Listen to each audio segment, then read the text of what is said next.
Welcome to the Daily Coffee Pro, friends. Today's episode of the podcast is dedicated to the Bushfire Relief Fund. Head to our show notes to see ways that you can donate. We're hearing that there has been some utter devastation that has gone on because of the hailstorms and the dust storms that have now happened. So if you can contribute, head to our show notes. Today on the Daily Coffee Pro, we're talking about money for first-time business owners and some things that you need to think about when it comes to money in the coffee industry.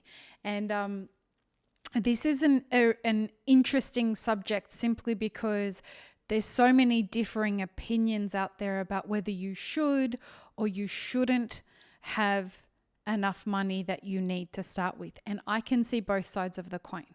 Today, what we're going to talk about and focus on is what those two different aspects are. And I just want to give you some things to think about that you may not be considering when it comes to having money for your first business.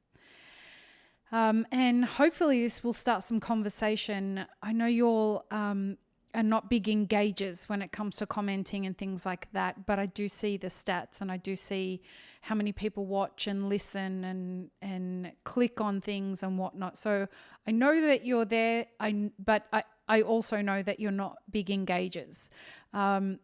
So I hope this episode, I really want to start some conversation around this subject. However, I do understand that money is one of those subjects that people just try and shy away from. And that's another big reason why I wanted to have this conversation and make sure it was a part of this week's series, which is specifically dedicated for people who are thinking about starting their first business anytime this new decade. We released a blog post yesterday. Please go and check it out. There's lots of really great links in there and statistics and a bunch of great reference material that blog post has backlinks for that will provide you with further reading. This year I'll be releasing a blog post a week, and hopefully it'll be the content that you guys are enjoying. So money and your first business. Excuse me. There are two schools of thought about money when it comes to starting your own business. And we're going to approach three subjects. We're going to talk about starting capital, then we're going to talk about working capital, and then we're going to talk about cash flow and managing cash flow. So should you have enough starting capital to start your business? Well, absolutely. Do people have enough starting capital to start their business? Most of the time they don't. So what is starting capital? Starting capital is the amount of money that you need to start your business. And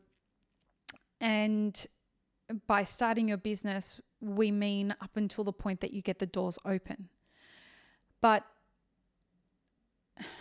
depending on the school of thought that you follow, if you have too much starting capital, or as some people like to think of it, enough starting capital, you will overspend.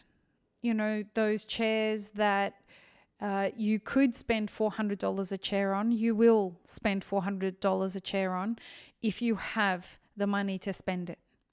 And so what people, and this is where people are in two schools of thought. Should you bootstrap everything and see what you're made of and maximize your dollars? Or should you spend the money and give yourself the best chance at success? I'm not here to tell you which is the right or the wrong way to do it. I'm here to open your mind with options in different perspectives of the way that you can view it. I have seen both approaches fail, and I have seen both approaches win big. Very rarely in either option does anybody win big. If you read the blog post, you'll see some seriously confronting statistics about this industry and the kinds of profit margins that we're looking at. But we'll talk about that in a second. The main thing in this part of this podcast is to understand no matter which way you decide to approach your first business, you're not looking at huge, massive gains as a return on investment. Excuse me. Elixir Specialty Coffee was the first business that I had a serious go at that has a physical product. And so the starting capital for that, for any kind of physical business, is going to be higher than typically one that doesn't have physical product. Usually the companies that start with digital product are usually spending their money on marketing and on branding and things like that. When you have a physical product, your starting capital is going to be with your fit out, with your equipment, your construction, consultants, architects, permits, buying stock, getting equipment to manufacture your stock, all of that kind of stuff, furniture, etc., etc. So when it comes to your starting capital, you will have to make a decision. How do we want to approach this? Do we want to bootstrap the shit out of this and kind of see what we can do and do everything ourselves and just spend money on the absolutely necessary things? Or do we want to go and get every loan that we can and get every credit card that we can and use all our life savings, maybe remortgage the house, do all that kind of stuff, do an elaborate fit out and see what comes of it? Only you can tell. Only you know what your risk appetite is. Only you know what you can afford to lose. And I want you to think about the fact that you may lose it all. Doesn't matter how good you do this at your first business. You just don't know how this is going to turn out. The statistics, as you know, people love to tell you most small businesses fail in their first year. That's not true. It's simply not true. The statistics are ridiculously consistent in saying that most businesses will stay in business for the first 4 years. It becomes 50-50 as to whether they go out of business by 5 years. Now, the caveat to that is if you're staying in business for 4 years, are they an actual good 4 years of being in business, or did you struggle the whole way through? Is your mental health completely fucked? Emotionally, are you a wreck? All of it. Like, think about the quality of the business that you want to go into. So what I would suggest is the starting capital that you put up, and now we're going to start talking about working capital as well as the working capital that you put up.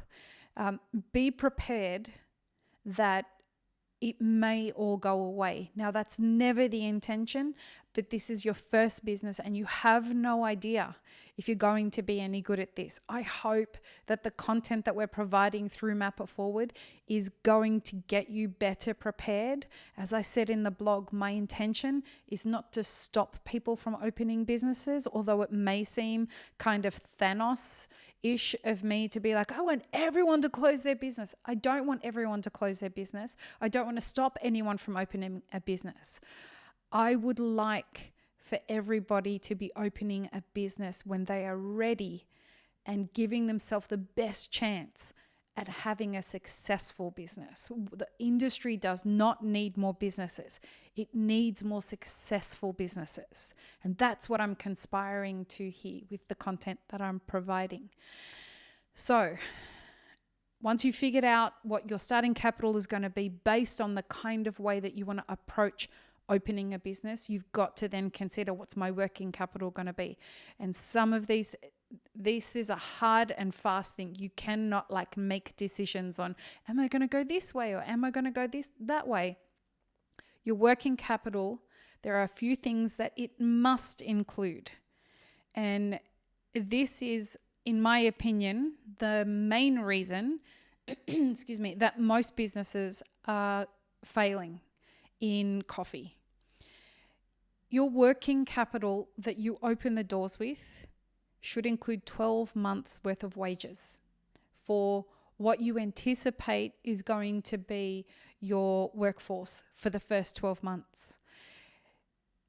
With my consulting clients, I talk a lot about the runway that you give yourself. And this working capital is what we mean by the runway. So what we do is we figure out,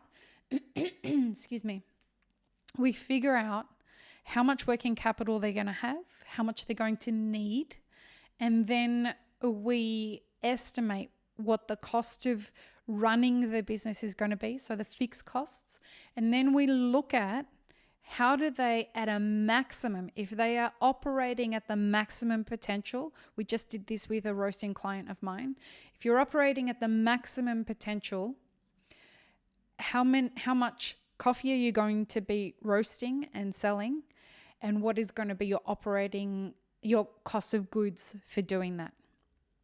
Once we've figured out that number, we can kind of see where we need to be pricing everything at, because every time I get asked by somebody, how much should I be charging for a bag of coffee or for a cup of coffee? The answer to that is, well, how much does it cost you to make that bag of coffee? How much does it cost you to make that cup of coffee? And until you've done this analysis, cost breakdown analysis, until you've done it, you won't know whether you are going to end up making money or not.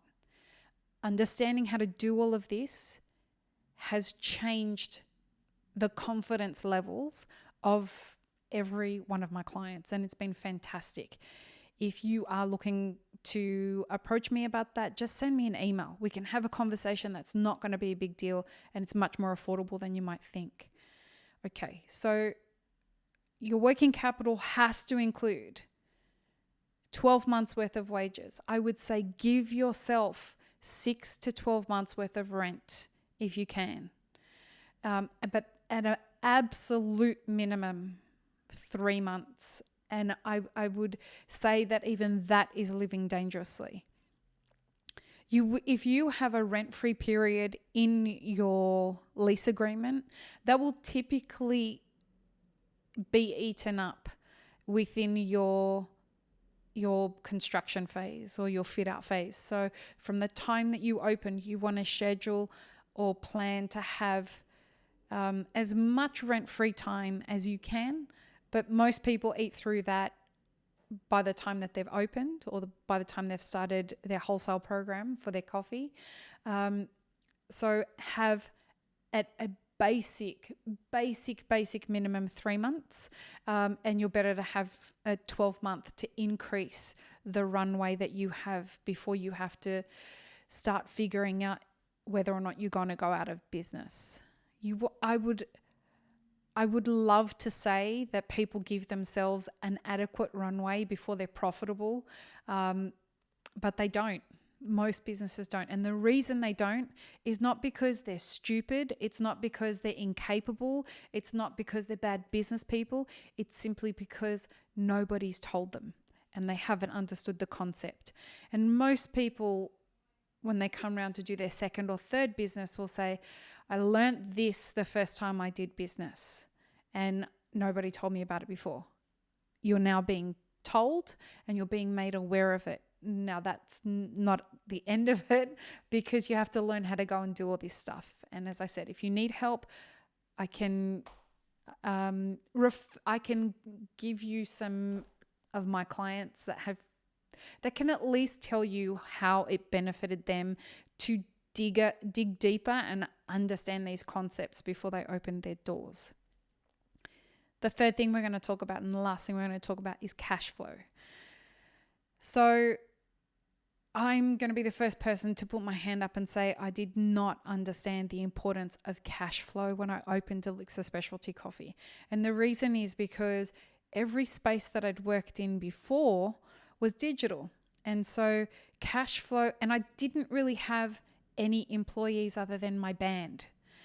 And I would have been able to better manage my band if I had have understood the idea of cash flow much better. But you are forced to learn about cash flow management when you are selling a physical product. And man, was this a difficult lesson to learn. simply because you come to realize everybody's going to get paid before you are, first of all. Like if we didn't have bottles to put elixir in, we couldn't sell elixir. If we don't have coffee to make elixir, we're not going to be able to sell elixir. If we don't have the equipment that we need to make elixir, we're not going to be able to do it. If we don't have a website, like all of these things become a problem when everything has to be paid right now. So managing your cash flow and learning how to do that is not something, it's not a skill that you just know. What it is a skill that you learn, and it is a practiced skill. A couple of tips that I can give you is make sure that you do a cost breakdown analysis that is honest. So, and be conservative with it. And so what I mean by that is make sure that you do your research and find out exactly where all the hidden costs are, because they are the thing that eat at your budget.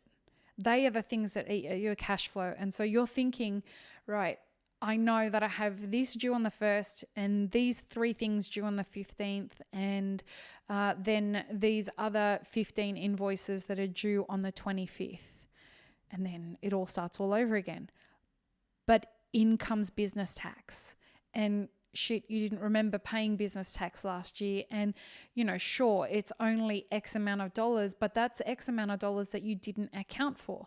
And so that has to eat into a different invoice that was due on this time. And you'd already accounted for all of that, but now you don't have the cash coming in that's going to cover that. And so while you may have $15,000 in the bank, it's all already accounted for. And so you need to figure out what other cash you're going to have flowing in that's going to cover what invoices might be flowing in as well.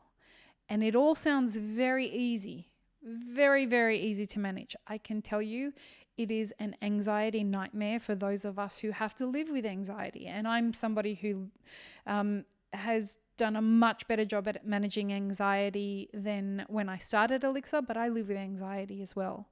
And so these cost breakdown analysis, informing yourself about what starting capital is, what working capital is, and what cash flow is, and understanding how to empower yourself with real deep analysis. And it's not difficult. You will know how to do it. It will take you a minute to figure it out, but you don't need an accounting degree to do it. You don't need accounting experience. You need courage to be honest with yourself about, shit, I have no idea if I can do this, but let me see what all the hidden expenses are in running a roastery or running a cafe or running an app or becoming a blog writer in coffee. All of these things that are around coffee.